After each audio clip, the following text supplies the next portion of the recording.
Mizor City'dagi Novostroyka 8-etaj 3 xonali uyimizni bitta obzorni qilib beramiz. Yevro remontdan chiqdi. Bu yoqda podyezddan kirib kelish eshigimiz, G-obrazli koridor. Podyezddan kirib kelganimizda chap qo'limizda kuxня. Bu yerda turgan barcha mebel texnikalar hammasi qoladi. Sifatli, ideal holatda qo'yilgan hamma narsa. Sifatga birinchi o'chirda e'tibor beramiz.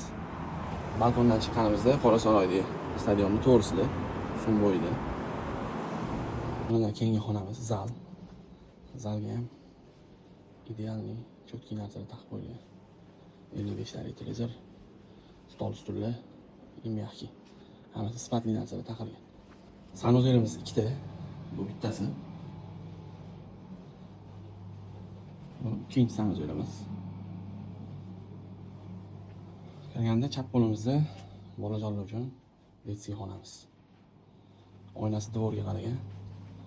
Bunisi ota-onalar uchun sifatligimiz. Bu yerda ham barcha mebel texnikalari hammasi qoladi. Kimga qiziq bo'lsa aloqaga chiqasizlar. Narxi 119 ming $400. Pastga nomerga qoldiramiz.